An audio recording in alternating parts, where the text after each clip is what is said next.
dia, boa tarde ou boa noite. Eu não tenho a mínima ideia do momento em que vocês estão assistindo essa aula, mas o que importa é que vocês estão assistindo. Meu nome é Carol Werneck, eu sou professora de vocês de Biologia, sou formada em Ciências Biológicas pelo UFRJ e estou muito animada da gente começar essa nova forma de trabalhar, de estudar. Confesso que eu queria muito estar em sala de aula com vocês, mas como a gente não está podendo, essa é a nossa melhor forma, então espero que a gente consiga dialogar e que essa experiência ela seja frutífera para todo mundo e que isso passe logo. A biologia, ela é literalmente o estudo da vida. Então é impossível a gente começar qualquer cronograma de biologia sem conceituar biologicamente o fenômeno vida. Então, essa nossa primeira aula, a 00, a aula introdutória, a gente vai aprender as principais características que tornam um ser vivo, ou seja, aquelas características que são inerentes dos seres vivos. A primeira característica que a gente vai falar aqui nesse vídeo e que é inerente aos seres vivos, ou seja, todo ser vivo tem, é uma composição química. Mas aí você fala, Carol, todo o resto é formado por matéria. Tem organização de elementos químicos aí nessa jogada? Tem. Mas no caso dos seres vivos, existem elementos químicos que estão sempre presentes, eles estão sempre ali. Esses elementos, como o carbono, o oxigênio, o hidrogênio, o nitrogênio, eles estão sempre presentes. E através de ligações químicas, eles vão se organizar e formar as moléculas, as substâncias orgânicas. E essas substâncias orgânicas, elas são a base do organismo, a base da sobrevivência do organismo, e elas atuam em diferentes processos metabólicos, bioquímicos que garantem a sustentação da vida. Exemplos de substâncias: as proteínas, que têm inúmeras funções, sejam elas de estruturais, ação enzimática, de proteção, como os carboidratos, que são responsáveis pelo fornecimento de energia, os lipídios, que também são reserva energética e têm inúmeras outras funções, e os ácidos nucleicos, o DNA, que é o responsável por resguardar as nossas informações genéticas, Os seres vivos, eles apresentam um alto grau de organização. E esse alto grau de organização, essa superorganização, ela acontece graças às substâncias orgânicas que os formam. Essas substâncias orgânicas, elas interagem de forma a produzir uma estrutura celular basilar para a organização de todos os seres vivos, que é a célula. De acordo com a teoria celular, todos os seres vivos eles são construídos por células. Eles podem ter uma célula só, como é o caso dos seres unicelulares, e podem ter milhares de outras células, como o caso dos seres pluricelulares. As células, elas são as unidades morfológicas, ou seja, as unidades que dão forma, que formam a estrutura de todos os seres vivos.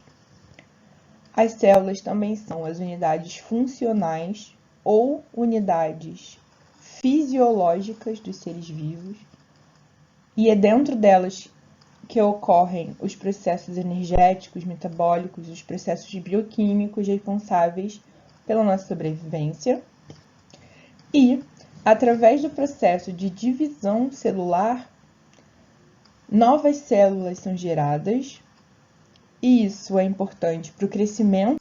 Como eu contei para vocês no slide anterior, as células elas são responsáveis pela realização de processos energéticos, bioquímicos, processos metabólicos, que transformam os elementos e substâncias de acordo com as demandas energéticas.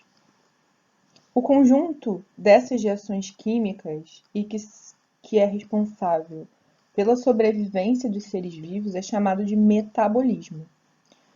No metabolismo, a gente tem dois tipos de reações diferentes. As reações de anabolismo, que são reações que constroem moléculas, que elas gastam energia para serem realizadas. Um exemplo é a formação de açúcares durante a fotossíntese. E a gente tem as reações de catabolismo, que são reações que liberam energia, quando substâncias elas são degradadas para a liberação de energia para outros processos que sejam realizados dentro da célula. E é o metabolismo que é o responsável por isso. Então, todos os seres vivos eles precisam ser capazes de criar e degradar substâncias para acumular ou liberar energia para o funcionamento do corpo. E isso é o metabolismo, esse conjunto de reações que acontecem o tempo todo no nosso corpo, no corpo dos seres vivos. De seres vivos e para a produção de novos organismos. Os seres vivos eles também precisam se reproduzir, porque a reprodução ela é um mecanismo que garante a conservação das espécies, a manutenção das espécies. A reprodução ela pode acontecer de formas diferentes. Uma delas é a reprodução assexuada. Na reprodução assexuada, uma célula que a gente chama de célula-mãe, ela entra num processo de divisão, ela começa um processo de divisão.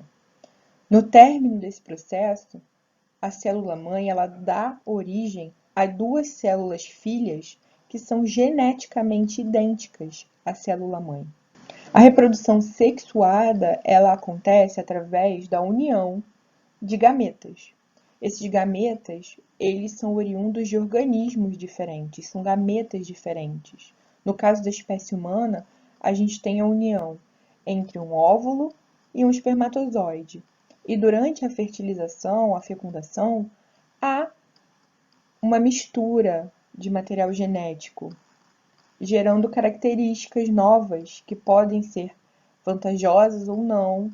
E esse processo de encontro dos gametas, ele promove a variabilidade genética, porque a gente não tem mais indivíduos idênticos sendo gerados. A gente tem indivíduos que possuem metade do seu patrimônio genético herdado de uma linhagem e metade do seu patrimônio genético herdado de uma outra linhagem. Então, a gente pode ter novas características diferentes e não descendentes idênticos, como acontece na reprodução assexuada. Uma outra característica dos seres vivos é o seu potencial de crescimento. E esse potencial de crescimento, ele está ligado à capacidade do metabolismo celular, de produzir substâncias orgânicas que vão ser utilizadas como fonte de energia para esses processos. Os seres unicelulares têm o seu crescimento limitado apenas ao volume celular, porque eles são unicelulares. E os processos de divisão celular, eles são únicos e exclusivamente para a reprodução. Já os seres pluricelulares, eles crescem através de um processo de multiplicação celular chamado de mitose. Todos esses processos eles só acontecem com aporte energético, graças ao metabolismo celular. Durante o processo de reprodução, os seres vivos eles transmitem uma estrutura celular básica para os seus descendentes. Além dessa estrutura celular básica, eles também transmitem informações genéticas que são típicas de cada espécie. Essas informações genéticas elas estão guardadas dentro de uma molécula chamada de DNA.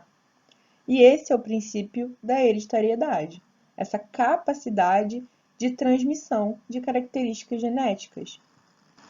Mesmo dentro das espécies, com as suas características únicas, alguns indivíduos podem desenvolver características diferentes. O desenvolvimento dessas características diferentes, o surgimento dessas características, acontece graças a um fenômeno aleatório a nível de DNA, chamado de mutação. A mutação, ela introduz uma nova característica. Essa nova característica, ela pode ser positiva ou não. Caso essa característica ela ofereça algum tipo de vantagem a esse organismo na luta pela vida, é uma característica que pode ser mantida dentro dessa população.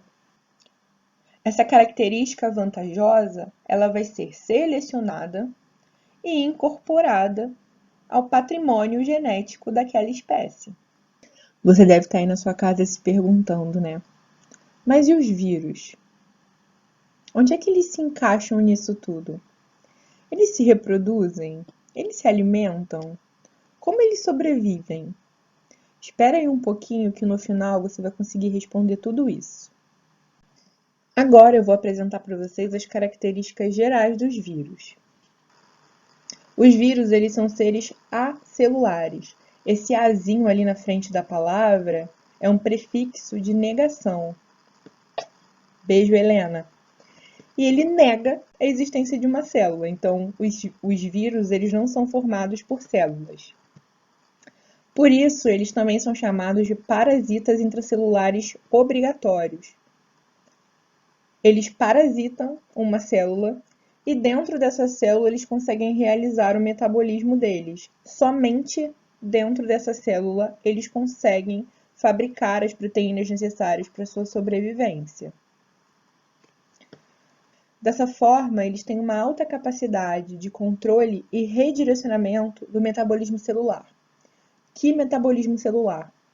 Da célula que eles estão parasitando.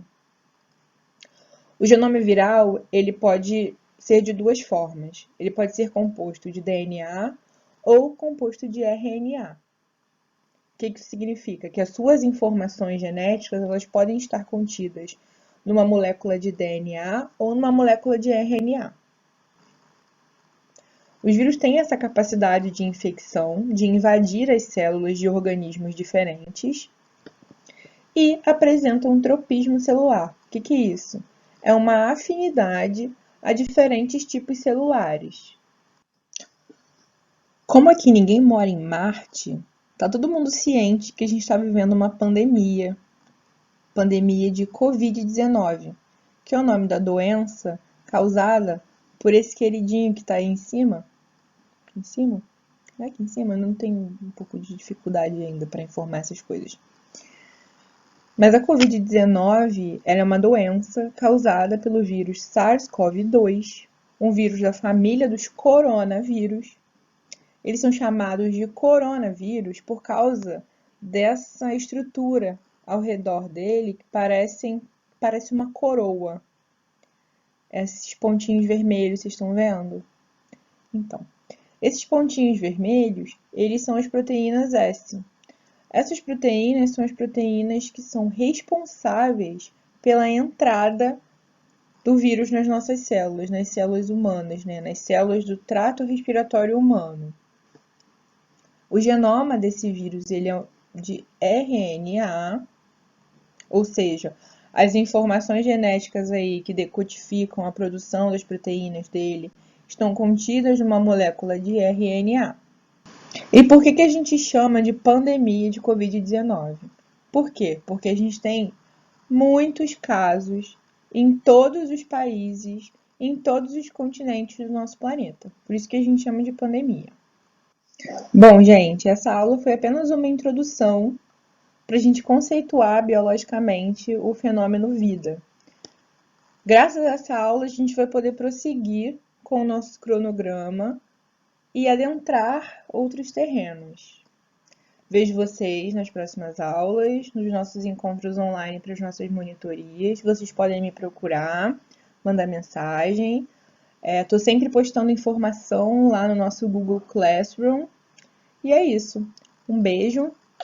Se cuidem, se precisarem sair, usem máscara, lavem bem as mãos, porque o sabão ele é muito importante para desativar o vírus, para inativar ele, para que ele não consiga entrar nas nossas células.